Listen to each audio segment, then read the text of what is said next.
Hey everybody, Wendy Sellers, the HR lady, here with JC. Hey, it's a pleasure to be back, Wendy. Thanks for inviting me back. Absolutely. Wouldn't be the same without you, buddy. Oh, now we're talking. Hey, you know what? That reminds me. I'm not gonna openly resign on you right now. I might do it quietly though, just so you know. Which brings us to our topic today, which I'm sure many of you that are listening have heard about this crazy terminology that's out there in the world that is called quiet quitting. And for me, what I want to talk about is how I despise it, and I think it really sends the wrong message. To me, it sends a message that the employee is doing something wrong. What do you think, JC? Yeah, it's really become a buzzword really, really fast. I mean, quiet quitting, it's going around. Everyone's talking about it. We see it in the news. You go on the internets. That's equal opportunity, ladies and gentlemen. It was invented by Al Gore. George Bush renamed it, so it's all good here. Good jokes, right?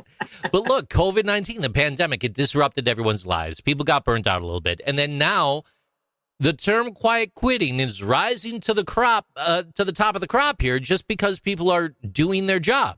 They're doing their job and they're not going above and beyond. They're putting constraints on the workplace to make sure that they're staying within the 9 to 5. I don't understand how this has become such a bad thing, but it seems to be all over the place. We've got the Washington Post, NPR, and every single blog under the sun talking about this right now, Wendy. It's, I don't know. It might, the utilization of the term might be a pandemic in and of itself, let me tell you. What do you think about this? It is. I mean, that's why I wanted to talk about this today because it gets me so fired up when people, business owners, employers are accusing employees of quiet quitting. To me, the term quit means to stop, to walk away. Yeah. And that's not what this is, So, first of all, what is quiet quitting? Quiet quitting. It is, somebody came up with it and it got released on TikTok. And it was about what you just said, saying, you know what, I'm going to pay to do my job. I'm going to do my job and what they pay me for, the minimum. I'm not going above and beyond. I'm not working 60 hours. I'm working maybe 40. And I don't understand how anybody could say that means you're quitting because you're still doing the minimum requirements of the job, which means you're not quitting. You're not stealing. You're Right. doing the requirements of the job. You just said my mental health, my family, everything is more important. And I got to tell you, I own my own business and I feel like I've done some quiet quitting the past year because life in HR specifically has been rough and it has been a lot thrown at all of us, all industries, all professions. But before the pandemic, but definitely during the pandemic and ongoing, we've gotten a lot thrown at us and a lot of people are just fed up. They want to set boundaries on their personal life. Here's my gig here is if we're using terminology, not we, meaning you and me, but I mean, when you turn on the news, you read the newspapers, the terminology is being tossed around, quiet quitting. They're accusing employees of quiet quitting. TikTok is encouraging quiet quitting. And then we think about health and wellness. We think about our personal sanity. We think about those who have been in the workforce. If you grew up knowing exactly who Rainbow Bright was or Big Wheel, there's a good chance that you lived through the dot-com destruction of a certain time frame. And in that era, we lived through a time when, you had your beepers and then your cell phones and then you're on call 24/7. Now you got the thing that you're taking with you everywhere you go. And it's not even in moderation. It turned out to be over a span of time.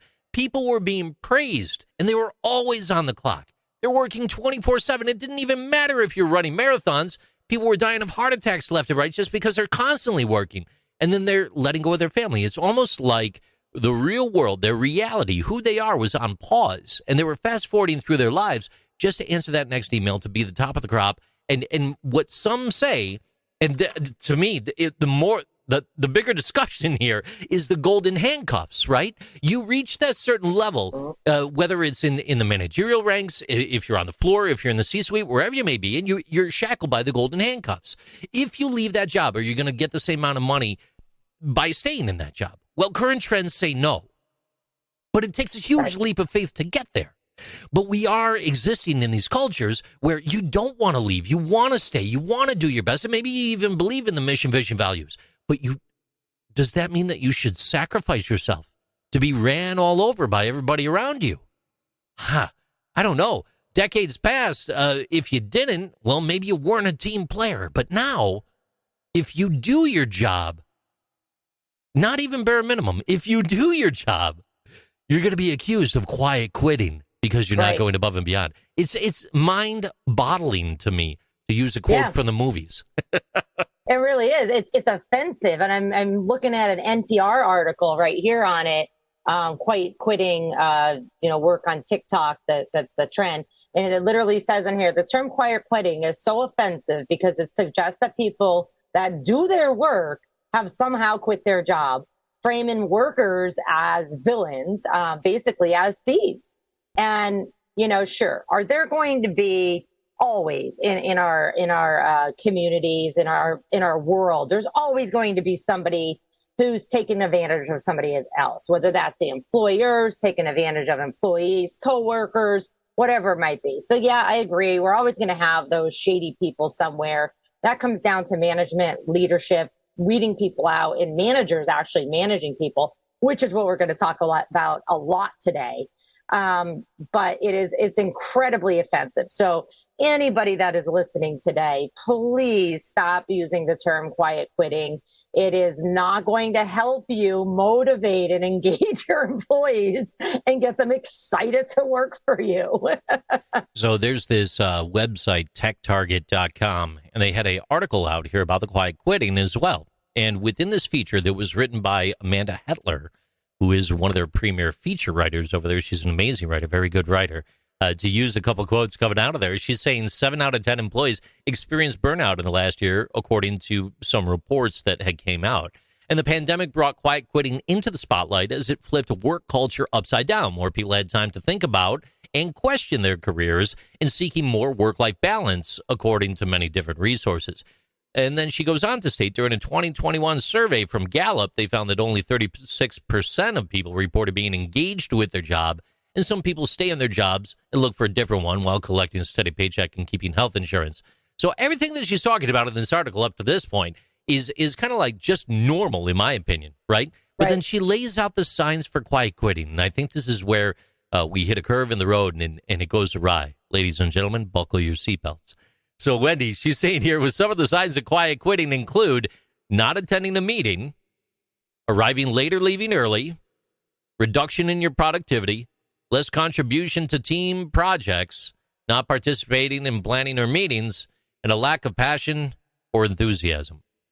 So we're on this topic of the quiet quitting and how it's an inappropriate terminology, and it actually is sending the wrong message. And the one thing I wanted to bring up was employees, human beings working 2 jobs when they really are doing it within 40 hours and only should be working 1.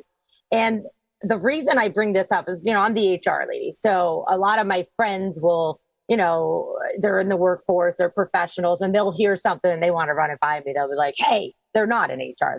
Hey, what do you think of this? Quiet quitting. Yeah. And I said to one of my friends here, I go, what do you think it is? And they said, well, I think it's when people are working 2 jobs at the same time and they're basically taking advantage of their employers.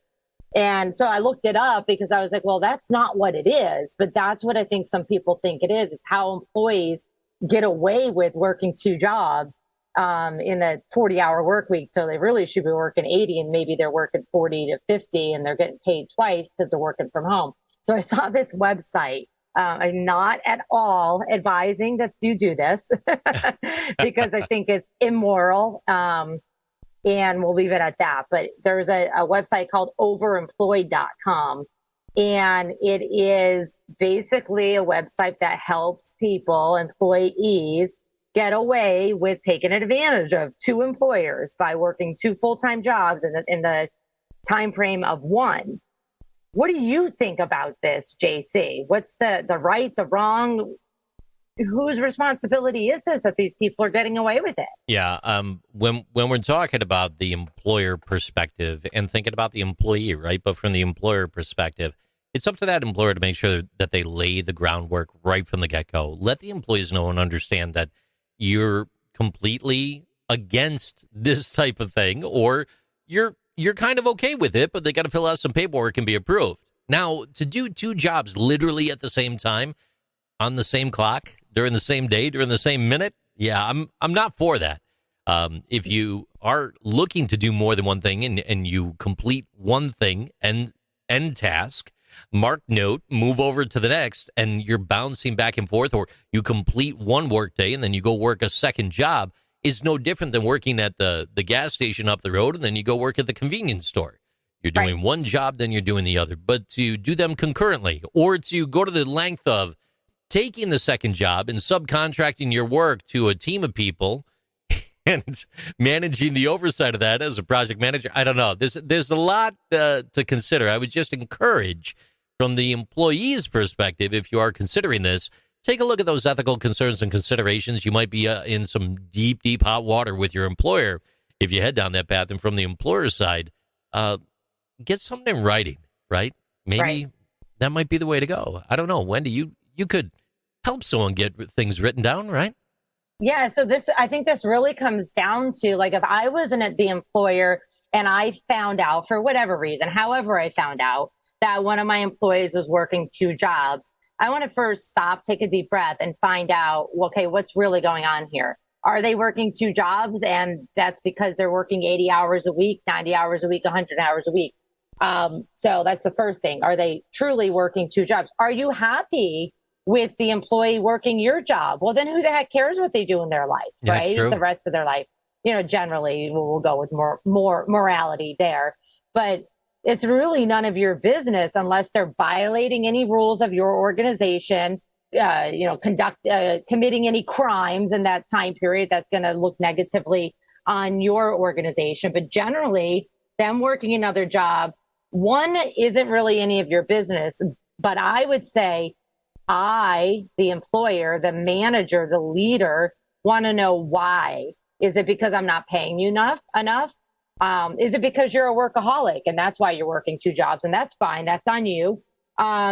If it's because I'm not paying you enough, are you, the employer, happy with the employee? And can you pay them more so that they come into work and they are working the 35, 40, 45 hours that you're asking, and they're putting 100% in? So I always say, and I say this a lot in my trainings, grab a mirror. You might be part of the problem. Is that perception of whether or not the employee is given 100% relative to the culture of the organization, or is it like a standard for said job across the board? If you're an accountant in this company, in the Farm Bureau and industry, your expectation may be one thing. But if you're an accountant over in a financial firm, it could be something radically different, right?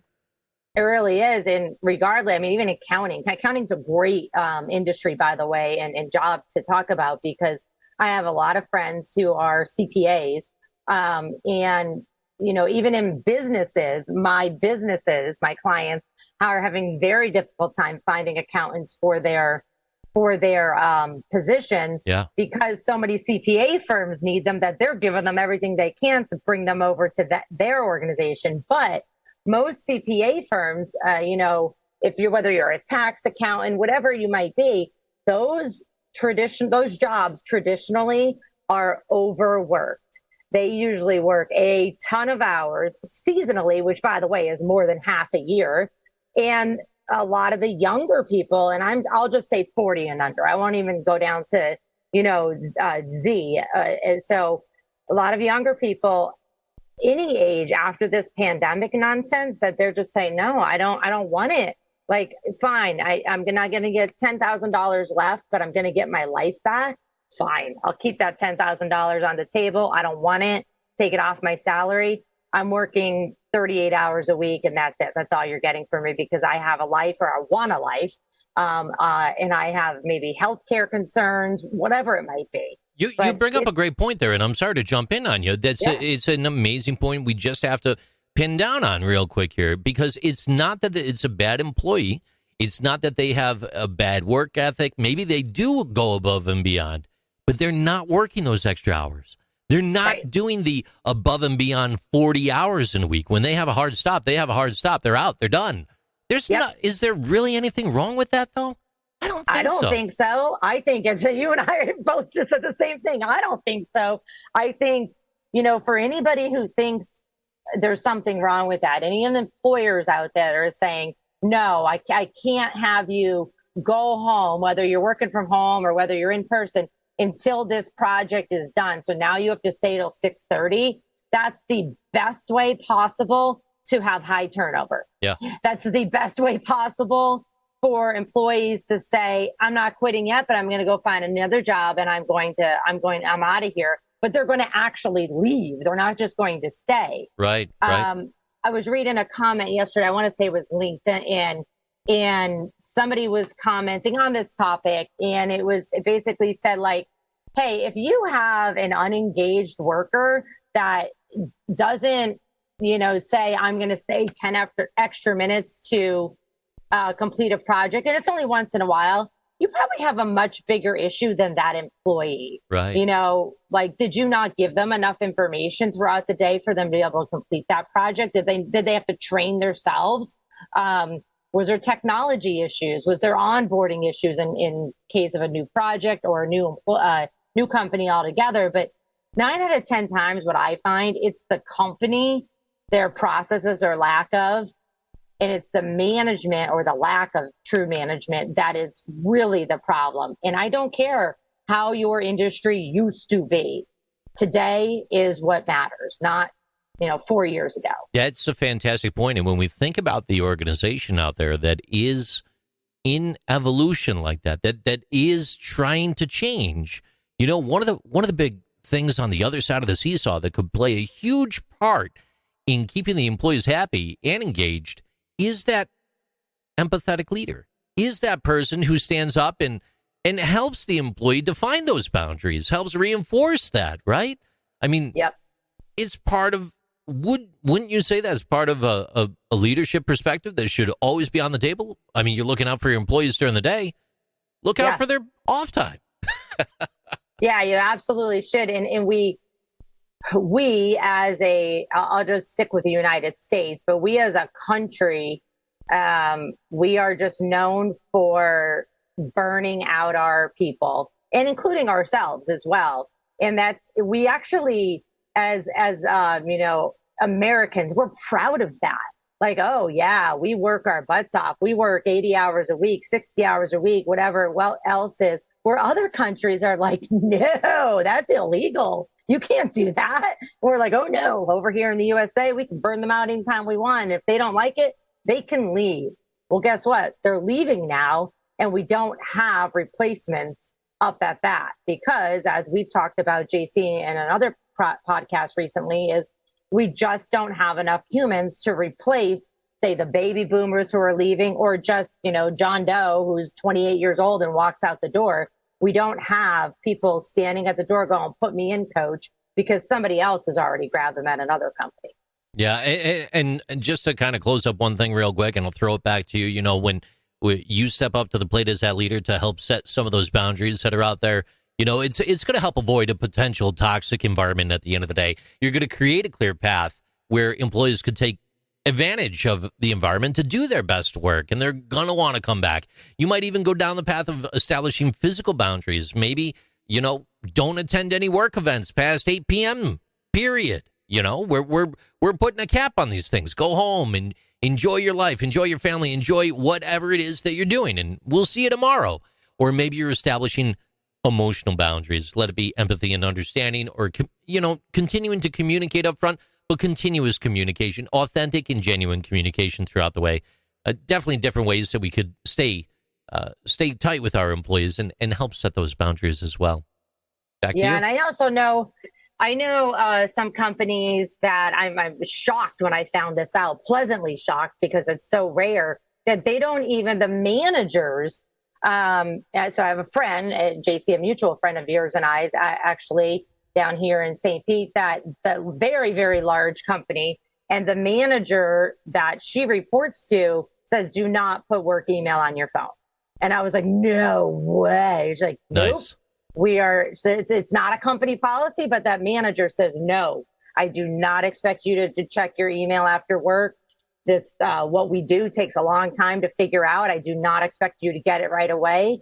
And you need a day off, you take a day off. If you're having a hard day, you turn off the computer and you just let us know and we'll all cover it. I'm like blown away. And the reason I'm blown away is because it's so rare. It's so rare that that employers are, really, truly stepping up to the plate and going to bat for their employees and saying, no, your mental health, your physical health is important to us because we need all of you. And if that means we can't have you Tuesday this week, then we're just going to have to deal with it and we're going to cover up for you so that you come back full. And that's like, boom, that's what employers need to do. Yeah. They need to say, employee, we want you to set the boundaries and we get it. And yeah, maybe once in a blue moon, we're going to ask you to work a little bit extra hours or late or go to a weird event outside of work hours, but we're going to make sure we compensate. That we give you notice well in advance so you could find childcare, whatever it might be. And then that we compensate by switching off a day for you so you take another day off, or we, whatever, front load PTO to make up for it. This goes for salaried and this goes for hourly workers. Of course, hourly workers have a whole other deal, right? If you're hourly worker, so let's talk about this real quick. Yeah, sure. The hourly workers. So you could just work them to death and just say, take 8 hours back tomorrow, right? Yeah, no, absolutely not. Well, depending what state you're in, right? Right. Down here in Florida, you pretty much can. But we'll just stick with your hourly workers work more than 40 hours in a work week, you got to pay them overtime. Now, what I have seen happening, especially since the cost of living is just insane, out of this world right now, all over the United States. If you were one of those companies that said, yeah, we need you to work 50 hours a week indefinitely, but we're going to pay you that 10 hours overtime because we have to by law or because we choose to, and your employees get used to that money, and then they decide to quiet quit and do the bare minimum of their job, where are they making up those 10 hours? Because if the bare minimum of the job is only 40 hours or less, that means they're losing some income because they're not going above and beyond, AKA putting more hours on their time card. So without straight out lying, they have to show up to work, probably clock in. If they're working from home, there's probably some kind of tool on their computer that shows that they're there and active. But being there and active, meaning my computer's on, doesn't mean I'm working. Right. So, JC, how would I know that you're working? How would I, as your manager, pretending you're an hourly employee, how would I know that you're working? Yeah, well, it all comes down to that software where you're spying on their phone and tapping into their home networks and turning the cameras on. Yeah, that's not it. Let's wrap this section up real quick here and come back and really dive into this topic of how do you find out that your employees are actually working and being productive while at the same time they want to set boundaries. We're here talking about the wrongfully named term, quiet quitting. And what we want to dive into a little bit more is two things. One, employers, managers setting boundaries and helping their employees set boundaries. And then we're going to go on to talk about employees doing it on their own, because you're not always going to have that manager that knows what they're doing or that even wants to set boundaries. So you as the employee are going to have to do that on your own. But let's dive into the management side first. Talk to me about that one. Are we to assume that managers want to continue going above and beyond as well? No. Now what I'm finding, managers are exhausted. I'm a business owner. I don't even have any employees. I have contractors working here and there, but I do most of my work on my own, and I'm exhausted. I don't want to go above and beyond. I want to do the bare minimum. It's not in my soul or in my character to do the bare minimum, which really, really is a struggle for me. But Everybody is exhausted this past couple years, this past couple decade, let's face it, but definitely this past couple years. And for many employees, not everybody, but there are many employees that switch to work from home and they don't know how to stop the blur of the line from home and work. How about you, JC? You're working from home, right? Yeah, it's been a nonstop blur, for the past 2-3 years. I think the kitchen and the basement and the living room are well walked by this time. I'll tell you that. I'll tell you that. And when I think about this topic in general, real quick, and then we could most certainly circle back to the managerial discussion. For those who are just joining in right now, it was Amanda Henry. She made a series of videos about this topic on TikTok, actually. And she stated that, quote, to me, quietly quitting just comes back to setting your boundaries about what your outputs are going to look like at work, end quote. And it kind of grew from there. And there were a lot of other comments and quotes that went from that. And then we also have our personal sanities and our managers that we're working with and our individual situations staying in one location and trying to get things figured out. It has been an interesting time, to say the least. Absolutely. The biggest thing that, it has come to light with me and with my clients who are calling me saying, hey, I need help. I'm having turnover, or I'm having productivity issues, or whatever it might be, is that, listen, we put people in management seats that have not been trained to be managers. And I don't say this lightly, and I definitely don't say this to knock anybody who has been put into a management seat, because I was one of those people at one time that I was like, hey, you seem, pretty intent on leading this project, this team, go for it. We're here if you need help. But here's the thing that I didn't know. I didn't know that I needed help. I had to wait till something bad happened. And whether that's somebody's quitting, somebody's crying, project not being done, for me to go, oh, I'm not being a very good leader right now, but I didn't know that because I had no training in the old days. You don't know what you don't know. And the old days, which was like yesterday, but the old days is you just wing it. You just wing it. But I'm just telling everyone that's listening, you can't wing management anymore. You just can't. The younger people, I'm not going to go into generations. I'm just saying younger people expect more of us. And you know what? They're kind of right. They should. They should expect us as managers to say, hey, I need training. I need help. I need help getting boundaries set up.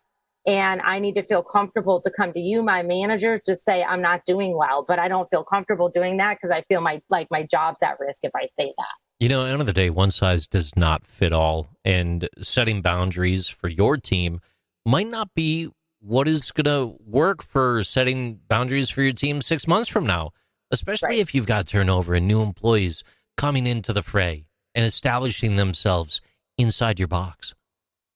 Yeah. And then, what type of employees do you have, regardless if they're working from home or in person, right? So a lot of this quiet quitting terminology is attacking people that work from home, but it's not just about working from home. Because I can tell you, I have many clients that did not, because of their jobs, construction, manufacturing, engineering, they had to continue going in person to work, 5 days a week, all through the pandemic. And a lot of those clients are experiencing the same thing, which is people just want to do the bare minimum, which is really, they want to do the requirements of their job in the hours that they agreed to and in the training that is available to them. And they don't want to go above and beyond. So this is not just a work from home issue. But there are, positions like if you're a creative writer, for those of you that are listening, say, if you haven't heard our podcast before or from JC or myself, I'm a writer, but not by trade. So I've written 2 books and I had to really put You're an amazing writer. Don't even. Thank you. I kind of say what I feel, which sometimes gets me in trouble. So, I'm the guy that just waits for the audiobook. Yeah, that's not coming out yet. Everybody keeps waiting. I'm like, no, because I don't have boundaries on my time. Actually, right. I've set a lot of boundaries on my time in the past year. Yeah. Where I rarely, if ever, work on the weekends now. And that's only taken me 40 some years to do. And that's a good boundary, though. That's a good very boundary. good boundary, but that means you're not getting an audiobook because that I need peaceful, quiet, uninterrupted time to write or to do something like the audiobook.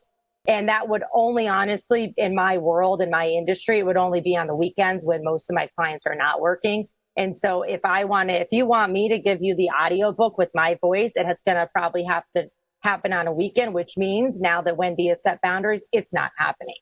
And so, and the overachiever, have come to go, that's too bad. You're just going to have to read it or you could download the PDF from my website, and then you could do some kind of, read program where it reads words out loud. The computer will definitely do it for you now. Absolutely. Yeah. Y'all figure that out. Send me a message. Let me know how that goes, because I have quiet quit from my own job I own. You bring up an excellent point to discuss, though, especially for the managerial perspective. Some personalities may require strong boundaries and a more rigid structure to maintain efficiency and to be productive, while other people might be more detail-oriented, task-oriented. They could flow with things, and having that rigidity, it could be a hindrance to them. It really comes down to learning who your people are, and sometimes your people don't even know who they are.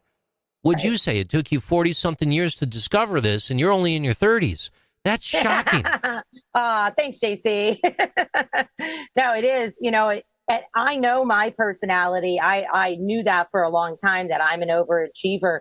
But I'm literally at the point that I'm like, oh, help, somebody throw me a flag over here, because I'm drowning after the past couple of years, which has been very difficult. But you hit the nail on the head, JC, is, certain roles, certain personalities, you traditionally fill those roles, like engineers, software developers, accountants. Traditionally, I don't want to put anybody in a box, but traditionally their personalities say we like structure and we like deadlines, and we're going to work backwards towards that. Other personalities, like the writers, the creative, the designers, they can't just wake up, have their cup of coffee and go, yep, today I'm going to be creative. It has to hit them at a moment. And so if you say, no, on Tuesdays, you are to be creative, you're destroying them, because they're like, no, that's not how it works with the creative soul. Yeah. We have to make sure that the manager is saying, okay, well, here's some other tasks you could work on until your creative self kicks in, hopefully tomorrow. I myself, when I'm writing articles or coming up with podcast ideas or trainings, I'll have something on my calendar because I'm a pretty structured person. But if it's something creative on my calendar and I, turn my computer on and I have my cup of coffee that morning and I'm looking at the thing that's on my calendar, I'm like, nope, this is not happening today. My creativity is not kicking in today. So now I have to be able to switch tasks around. If I had a hard deadline on that task, I'd be in trouble. If I didn't have clients who were flexible with deadlines, I'd be in trouble. And for some people that might be listening to this out there in the audience, you don't necessarily have to get crazy on setting boundaries right away either. If you're already doing the good work and things are moving along, one of the good ways you could initiate the process of establishing boundaries is maybe even reinforcing what's already in place. So many employees have already had the handbook. They've given that a look. Maybe you don't even have a handbook yet. Give Wendy a call. Get a handbook. And then once you've got some things in place, take those existing policies and just reinforce them a little bit. Provide a little bit of that structure. Yeah, reinforce your policies or change them. Yeah, right? exactly. Just because we created a policy 14 years ago doesn't mean that it still works for today's workforce and the people that are on your team today. So, I'm one of the few HR people that say, rules can be changed, laws can't. There's nothing we can do about that. We have to work around laws, such as the overtime laws, or the salary laws, right? The salary laws too. If you told somebody you're going to pay them X for the week, if they work 32 or 50 hours, you got to pay them. Absolutely. And talking about pay and numbers, I was just doing the math the whole time you were talking. 14 years ago was 2008. That seems like it was just yesterday. I'm getting old. My gosh. We both are. Wow. No, but you're right. You do have to pay them. You can't forget that. Yeah, you have to pay your people if you're happy with their performance or not. And so that's the other thing that I really want to focus on right now when we're talking about managers and companies helping set boundaries for employees. And then we'll get in our next session, we'll get to employees doing that on their own. But if you're listening today and you represent a company, you should care about your employees, even if the care is saying, I care about them because they're wasting my money. Even if that's what you have to think about in the beginning, or your CFO has to think about in the beginning, so be it. It's not right, but so be it. Let's, go after people's bottom lines. And the bottom line is, if I had my employees working more efficiently, working within the policies that I created, meeting deadlines, then it's going to be a win-win for everybody. So setting boundaries for them may mean giving some wiggle room in project deadlines. Is the project deadline really Friday at 3 p.m. or is it something we just made up? Is it bending the rules? Bending the rules, right? Or letting them know, like, hey, this is the soft deadline for the project, and by Friday at 3 p.m., we need to hand it over to somebody else on our team, so then they have another couple days to look at it to hand it to the client. Or if you have, and the only way you're going to know that your employees are self-motivated and self-empowered, I guess is a really good word, is to get to know them. So you might have somebody like me who is deadline oriented. I pick a deadline and then I work backwards. And if that doesn't fit, then I tell whoever it is, no, this deadline's not going to work. I can get it done before, I can get it done later. Yeah. But if you don't have somebody that thinks like that, you got to train them to think that way, or you need to project manage them with not everything they're doing, but every major project that they're doing. Does that make sense? You're talking about core structural changes within the organization to make sure you're set up the right way. If you keep putting everything on the employees, saying quiet quit, oh, woe is me, and you're not doing some of the things by looking in the mirror that Wendy's talking about, it might be time to get a new mirror, or maybe hire some people to clean it. I don't know. It really is. And again, I do not want to knock any manager who's been in business for, 20, 30, 40 years, because that's, us as well that we're talking today. But management of even 5 years ago looks different than management of today.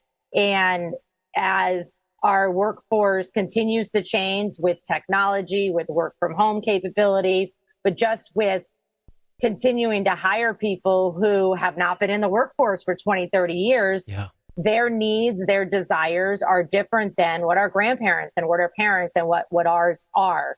You have to get to know every single one of your employees, which means for those company executives that's listening today, you have to take some heat off of your managers, because now we're asking a lot more of the managers, just like we're asking a lot more of the employees. Wise words from a very wise professional. Wendy Sellers, the HR lady, ladies and gentlemen. Wendy, where do you want to go next?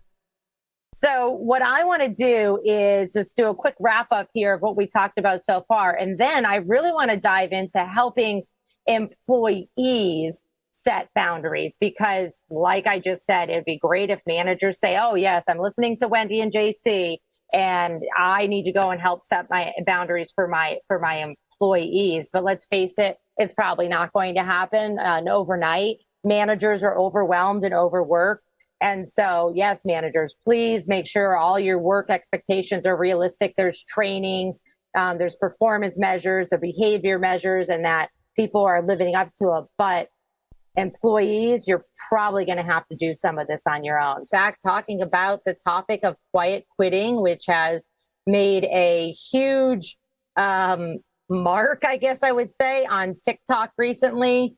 And a TikToker who was a millennial said, that's it, I'm not going to overwork myself anymore. And I don't know why this is a bad thing.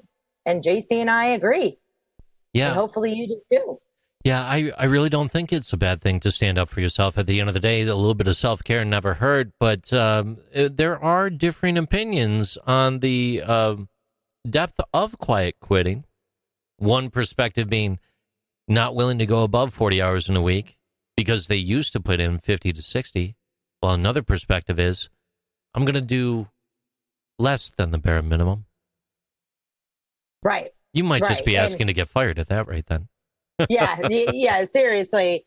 And the thing is, if your managers aren't catching on to that, then that's a management issue. But then that's really a company issue that you promoted people who shouldn't be managers into management roles, or you promoted people hope on a wing and a prayer to say, oh, this person, this John Doe over here, Jane Doe is going to be an amazing manager all on their own with no help from us, and that's our expectations moving forward. Even though yesterday they were an employee and today they're a manager. Just snap your fingers and magic happens. But it really is, what you just mentioned is a lot of the research that I'm finding on the quiet quitting, and the millennials even, who are the ones that are saying I'm not going to overwork myself anymore, is they actually were working the 50 and 60 hours. It's not like they were working 42 hours and complaining about it. Yeah. And so that's a lot to ask for anybody. I don't care what your age is, but if the offer letter said 40 hours or 40 hours ish a week, then that should be what it is sticking to. Otherwise, you should be having a conversation with your employee saying, I need things to change. I need more from you. And this is what I'm going to do to help you out and maybe compensate you differently. It's a real tough world when you think about it, where said employee had to make sure that they had a master's degree, that they were applying for their doctorate, had 12 years experience for the entry-level job. Yeah. You factor that in, plus the six-figure debt that they had and the 60 hours a week, and they haven't even started a family yet, or chosen to travel the world, or become a puppy parent, or whatever it is that they want to do. Let them do it, Right. But you're not going to do that working 60 to 90 to 120 hours a week. Allowing yourself to put other things before work without feeling bad about it is one of the definitions of quiet quitting, in a way. Yeah, and that's embarrassing to our culture in the United States. We really, as business owners and leaders, should be helping employees set boundaries. So let's talk a little bit about that. As an employee, and you're sitting here thinking, yeah, I'm ready to quiet quit, or maybe I already have and I'm feeling guilty about it. What can you do to start setting boundaries, either gradually or just draw a line in the sand?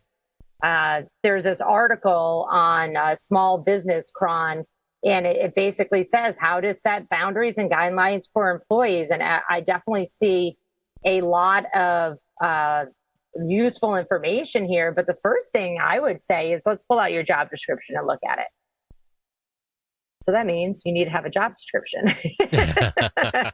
Do you know how many organizations do not have job descriptions? Probably 10% don't. I would say probably, off the top of my head, I don't know the percentage, but I would say way more than 10%. The reason I say this is majority of businesses are actually small businesses, so just a handful of employees. When we usually think, sometimes when we're talking about business, we're thinking hundreds of thousands of employees, or even hundreds of employees, or 50 employees. But majority of businesses in the United States are mom and pop shops with a couple employees, and they certainly do not have job descriptions. If you do, I congratulate you, but they're usually the people that are calling me, and I'm giving them the formats. I'm helping them figure out a job description. Why do we care about a job description? What does it do for employees? Yeah, we're looking to define that industry standard in a way, right? Yeah, and set boundaries to say, hey, I can't find people. Everybody's retired, or no one wants to work anymore, which again is also complete BS. But or you might be outlining the fact that, the box won't be more than 25 pounds to be lifted. Right.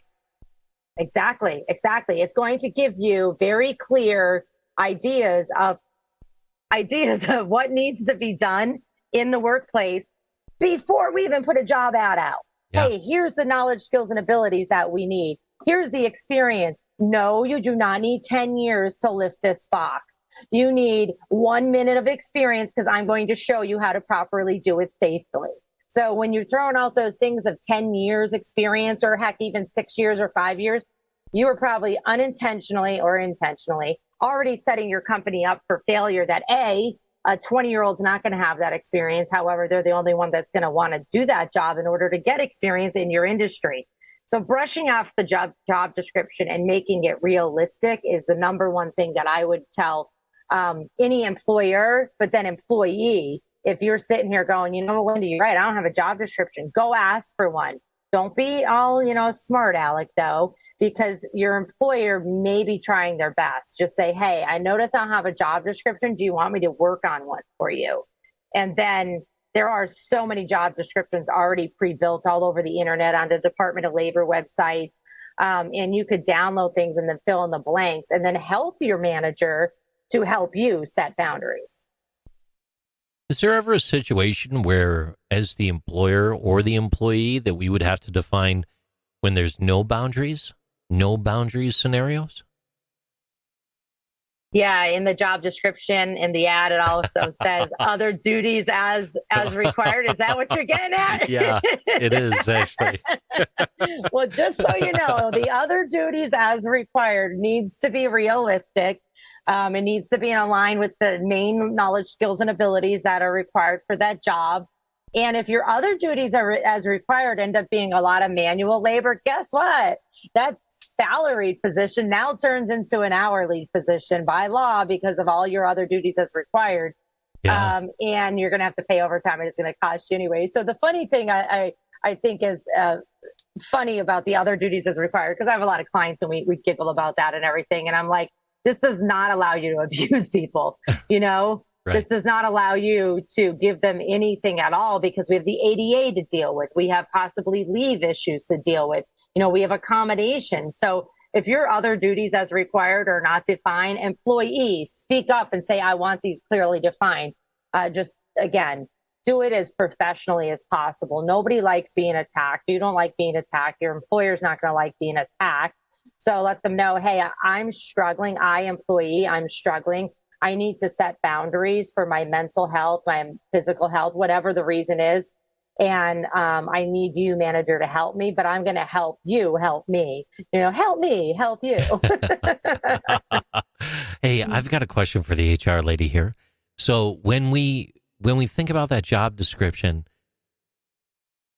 there might be a certain layer of detail associated with that. We might be working hard to make sure that it's written the right way, but maybe not too limiting. And when we think about the employee handbooks or policy descriptions, things that we might need to revise or put in place as we're taking a look at job descriptions and other things that we have documented, should we take a stab at that on our own and be very specific and narrow it down so that there are strict interpretations across the board? Or do we put ourselves at risk as employers if we do that? It's a great question, and my answer is going to be the legal answer of it depends. And it really does. It depends on your workplace culture, because for some cultures, they'd be like, awesome, thank you for taking that on, employee. This is awesome. Schedule a meeting and let's talk about it and get this done. Yeah. Other cultures be like, whoa, you're way out of line here. And, in some organizations, I'm thinking of some clients that I have that are highly scientific and regulated. So they're highly regulated by the government, and quality control, FDA things like that, that it really shouldn't be the employee doing it on your own, because you may not understand any of those regulations and litigation concerns. And so that's, in that type of organization, you should go to your manager, your manager's manager, your manager's manager, if you can't, get somewhere. But the mentality of saying, I, the employee, can do no wrong. I, the employee, am going to, tell them what to do. That's the wrong mentality. It should always be, I want to help you so that you can help me and we can be successful together. And for the managers that are listening today, please take that in mind. If an employee is coming to you and saying, I'm struggling, stop what you're doing and listening. Even if they're the worst employee, even if they're the employee that drives you batty, that also comes down to, well, why are they still there then? How desperate are you that you're keeping this employee on payroll and letting them get away with this behavior? And for the small business owner, for the smaller organization that doesn't have those job descriptions as they they work with someone who's contracted HR support, like you mentioned, or find things online to grow with descriptions in that manner. When we're thinking about handbooks and policy descriptions from the small business owner perspective, what's a good way to tackle that? I would lean on your HR department if you don't have an HR department, an HR consultant, things that I do. It doesn't need to be me. It could be anybody. There's a ton of us out there. I have a lot of people I could recommend as well. We have to get our ducks in order. We have to say, here's our policies. Your policy book doesn't need to be 100 pages. My simple one's like 20 pages. It's like, here's our policies. Here's the work times. Here's the expectations of working outside the work times. What needs to be approved?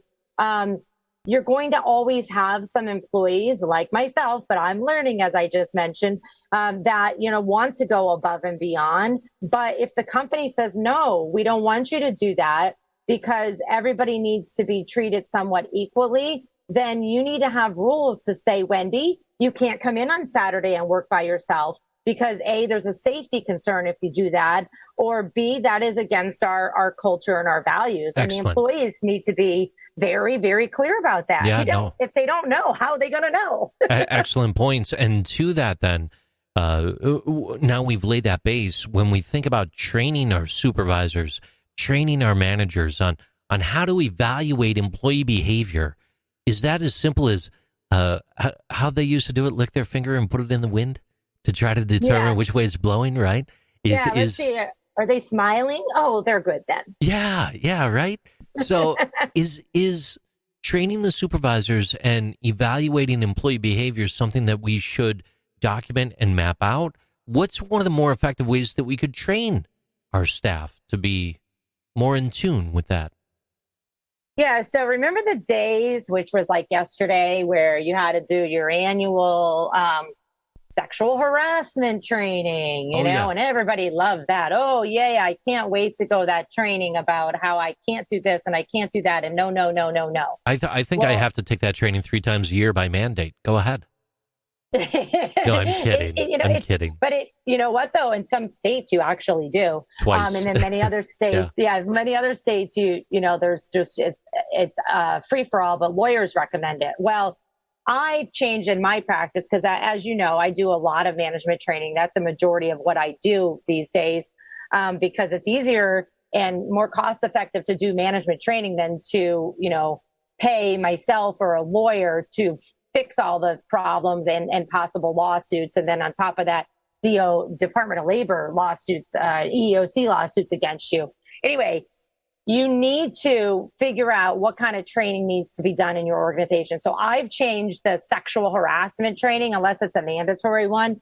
I've changed it to professionalism, respect, and trust in the workplace. And then there's just a little bit in there on harassment as a whole, not just sexual harassment, all kinds of harassment.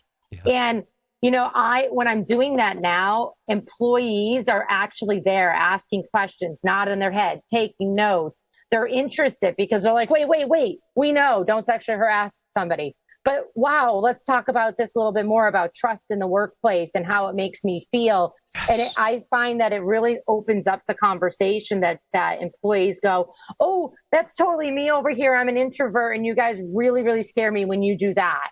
And now everybody in the team goes, oh, I didn't know that. Now I know what you mean by respect and professionalism based off of what your needs are, not based off what my desires are. Oh, that's so powerful. That's so powerful. Talk about an awakening, It really is. It's like, I got to tell you, it's been an awakening for me too, because doing the sexual harassment training is so boring. And it's just like, it's necessary, but it's so boring. But when I mix it in with everything else, and employees are like, hey, I have a question. And I'm like, oh, this is an engaged workforce here because now we're speaking to them. We're letting them know these are the behavioral expectations in this company. Okay, here's the laws. Here's the behavioral expectations in this company. Here's what you can do when you're feeling out of sorts, who you can go to. Here's our benefits. Here's our policies, our health care, our mental health care.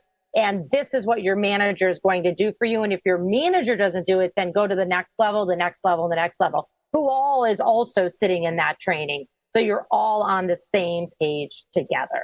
Convenient and affordable training isn't easy to come by, but it's our pleasure to do it for you in a podcast. I'll tell you that. Absolutely. I love these conversations. They're real conversations that are happening every day out there. And then actual training can follow this up. You just need to figure out, whoever our listeners are, if you're an employee, if you're a manager, if you're a C-suite, if you're a business owner, you need to figure out what level training is needed throughout the organization. And I got to tell you, it's a lot is needed, because for decades now, we've been kicking the ball down the court to say, we'll train our managers tomorrow. We'll train our managers tomorrow. And then we're upset when they don't know how to handle employee situations, but they don't know the law, or they don't know the situation because they've never been placed in it. Thinking back on the pandemic, it did worsen people's health, but executives don't realize how much their employees were struggling, or maybe are still struggling. And it's well known that the pandemic had a negative impact on our collective mental as well as physical health. Well-being may now be at an all-time low among both the C-suite and rank-and-file employees. And according to some recent research, more than 3/4 of the C-suite, 76%, said that the pandemic has negatively affected their well-being too. And fewer than 2 out of 3 employees rated various dimensions of their health as excellent or good. That came from a recent piece by Deloitte, Wendy. Yeah, Deloitte has some really great surveys out there and great information that, us small people over here wouldn't have access to all that information of just surveying a couple people in our own companies. But it is, I'm not surprised, kind of discussed it a little bit, but I'm not at all surprised that all these people are saying that their health has been affected, their well-being since the pandemic. I'm surprised, and I'm not surprised though that it's that much level of C-suites, because people think, oh, the C-suite, they're unbreakable. They're the ones that are causing all these problems. And they might be, but it might be the stockholders is who they report to. Yeah. Or if they work for the government, like folks that we know, it's us, the citizens and then the residents of the United States that are demanding more. So even your boss may want to quit. Even your boss is burnt out. That doesn't give you an excuse to say, I don't want to stress my boss out and talk about this. They may not know that you're as stressed as them because they are so stressed. So the reason I'm saying this is sometimes we think our managers are ignoring us, but they may actually be hiding their own faults and their own lack of boundaries, and they're crumbling as well. Yeah, absolutely. 68% of employees, according to this Deloitte piece, and 81% of the C-suite say that improving their well-being is more important than advancing their career. That's a big number, 81%. I personally know in my group of friends during the pandemic, but specifically in the past, let's say 12 months, I personally know my group of friends that have taken a step back in their very successful careers. Instead, they had a choice to go to the next level or leave that company and go backwards, which means financially as well. And I know quite a few that said, I'm done. I'm burnt out. I want to manage things. I don't want to manage people, or the opposite. I want to manage people. I don't want to manage things. Give me a break. I need a time out here. And I checked in with one friend recently this weekend, actually. Yeah. And while that person misses the excitement and, the energy that gets them excited to do their job, they do not miss the stress whatsoever. So I reminded them, just remember this conversation when they come back, begging for you to come back, that you left for a reason. And unless they majorly change their culture, I don't care about the pay at this point, but unless they majorly change their culture, then if you go back, you're going to have a mental breakdown. It's really hard to make a massive life adjustment like that and then have to reconcile on things like, the Pinot Noir is going to be from a box instead of a bottle, I'm kidding. But maybe you don't need as much now that you're not stressed out, right? Good point. Excellent point.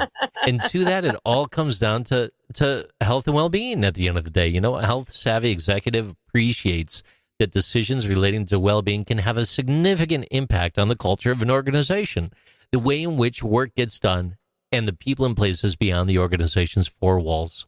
It's really important to be health savvy to a point, wouldn't you say? Absolutely. And going back to, your managers they might be feeling the same way as you. That survey that you mentioned from Deloitte says that 91% of the C-suite saw themselves as caring leaders, but just 56% of the workers thought of their bosses as that. And so again, bosses that are on the line today, grab that mirror. You may in your head say, I care about them, but you haven't actually shown that. How do you show that? First thing I would say, we already talked about setting boundaries, helping the employee set boundaries. So whether it's the employee or HR or you that's listening saying, let's outline what your job duties are and what the expectations are. Let's dust off or create policies and practices to keep everybody within boundaries. But I don't know, how about we mandate and train managers to give feedback all the time? Genuine feedback. Effective feedback. Ooh, right? I love it. Yeah. It's like, yeah, it should be genuine. It should be effective. Good job. What does that mean? What does that mean? It means it was good. Good job. It was really good. What does that mean? It meant good. Yeah, it's going to mean something different for, I might just need the thumbs up. Great job today. See you later. And I'm good to go. Where somebody else needs, no, I need a full blown 15-minute conversation. I want you to outline what I didn't do right and then give me advice of what I did do right. So the only way you're going to know that is to actually communicate with every single one of your employees on a regular basis. And JC, this puts a lot of stress on managers, because unless we're removing some responsibilities from our managers in order to give more feedback to their employees, you're going to be in a cycle again where maybe the manager is saying, okay, I'm helping my employees set boundaries, but now I'm overwhelmed and I'm out of here, like physically or just mentally out of here. And that means that whole team of employees has to start over with the new manager now. Let's talk about that. Let's pin in on another statistic from the same piece here that plays directly on that. It says 73% of the C-suite say that they're transparent about their well-being, but only 22% of employees agree. Perceptions are reality at the end of the day, right? They really are. That's actually a fascinating statistic there. I could see it. I could see it in my head. And, I when I do this training on emotional intelligence and empathy, we talk about this old image that was on LinkedIn.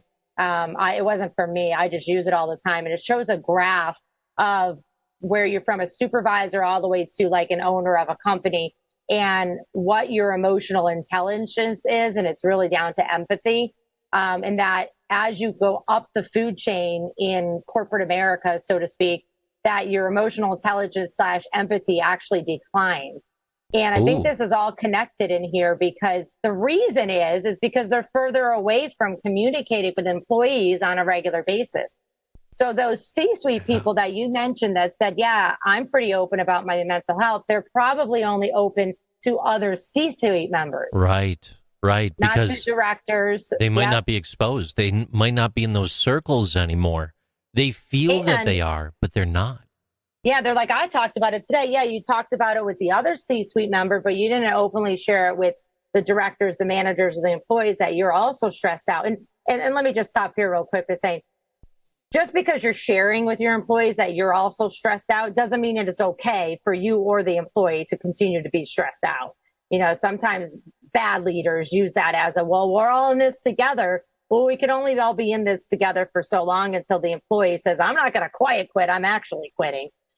So we have to make sure that as C-suite, the further away from the front line, you need to be walking the room and getting the visuals and letting people know that you're there to help. And that, yes, I truly mean it. Clock out at 4:00 today and go home and take tomorrow off, or work from home tomorrow. And I only expect you to be online for like 2 hours. you need the day off, and I support it and I mean it and I got your back. And be vulnerable. Be vulnerable, like she's saying, share of yourself. Being vulnerable as a leader, it does involve a change, a shift in your mindset, something that will enable you to see through the eyes of the people that you lead. And when you do so, you're going to very simply open the doors to them to become the drivers of the conversation at that point. And ultimately, the result is that those employees are going to become more involved and invested and believe in you more, because now you've built that connection in an effective and genuine way. And all it does is take a brief moment to be vulnerable. And being vulnerable and sharing of yourself in a transparent way like this, it doesn't mean that you're coming out and going to cry out all your worst things to everybody, right, Wendy? I mean, being vulnerable is different than a stigma of days old gone by, right? It's practically a requirement now to be a leader, whether you're an official leader in title or you just say, hey, I don't care what my title is, I'm going to go help people. Being open, being transparent, throwing some of your cards out on the table and being emotional and let people know that I'm struggling too is huge. And I'll tell you, JC, I've always had a really hard time with this because I'm so stubborn. I'm so proud. No, no, you're me. not. Yes, I think it depends on the circles and how people interpret you, because even though you may come off that way to some, I've never found you to be that way personally. Well, thank you. And I think it's, I would like to say it's something that I truly have worked on pre-pandemic, but definitely I would say I know exactly when it hit. Something personal in my life was going on, but I would say probably about 6-7 years ago is when I really said, you know what, I have to stop acting like the stone, like, okay, I could take everything and I'm not going to let my emotions show. And I have to start sharing those emotions and letting people know that I feel that way too. And I get you. And therefore, if Wendy Sellers, the HR lady, is opening up like this, maybe they will too. And they know it's okay to be vulnerable and to show our emotions. And see, it doesn't mean that you're weak at that point. You are not submissive at that point. What it implies is that you are courageous in being yourself.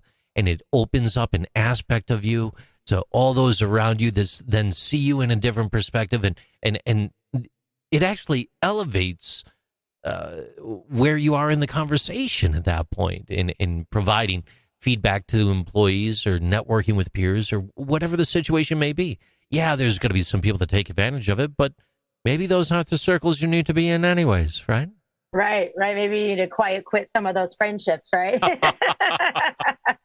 So, we talked a lot today about this whole week about the term quiet quitting. We don't agree with it. We think people should be able to empower themselves and say, no, these are my boundaries.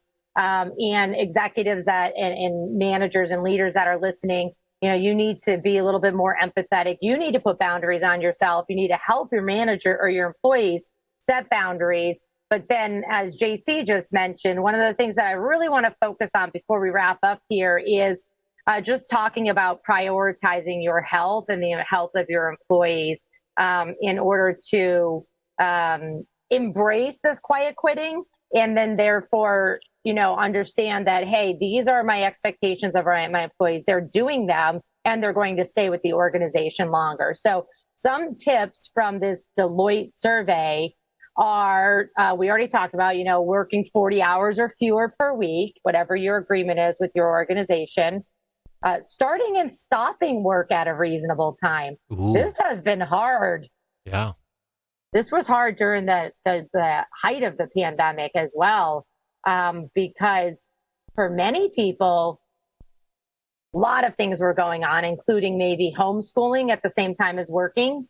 And so they had to start work at 4 a.m. in order to get their kids to school or whatever it might be. So starting and stopping work at a reasonable time is super important. One of my favorite ones is on here, Wendy. Use all of their vacation time every year. I like that one. I like that one. Yeah. Only in America do we not do that. I don't know why. Taking micro breaks during the day. This HR folks that are listening, this is something that you can help with developing policies in your handbook and then explaining what they are, especially for any type of job. So not just administrative jobs that get a break. We tend to feel like, oh, you work in a factory, you work in a construction zone, you get 2 15-minute work breaks, and then you also get an hour or half an hour lunch break. Well, if somebody's working from home or they're somebody that just motors through the day, maybe you need to mandate breaks that are paid breaks that are 7-minute breaks, or a female date break, whatever you prefer. Yeah, whatever it might be. Right. How about making sure that you're giving people information about exercise, about your health care benefits, your mental health care, getting enough sleep. Now, I have to caution everybody, be careful when you start going into telling people how to eat, how to exercise, how to sleep, because you're not their doctor. Right. So we actually have a fine line in many organizations that we care about our employees so much that we get involved a little too much in their personal life. And that could be some violations of many things, ADA, FMLA, things like that. So there's a fine line, and these are things that you need to train your managers on. All amazing things to consider. Ladies and gentlemen, at the end of the day, overall, 63% of employees and 73% of the C-suite reported that they aren't able to take time off and disconnect. And when asked why, respondents to the survey did say that they have too much work to do. They want people to know that they're dedicated to the job and that no one would be able to cover for them while they're away. All of these things could be leading towards quiet quitting. Absolutely. It's up to us to change that. It really is. So please, if you do nothing after listening to our session this week, is make sure that you understand that quiet quitting is a weird name that's out there, and it's getting it's sending the wrong message. It really should be sending the message that, yes, our employees should have boundaries. I, as their manager, is going to help them make that happen so that me and my company actually has a positive impact on my employees' physical, mental, and social well-being. Tune in soon for our next podcast. In the meantime, stay safe.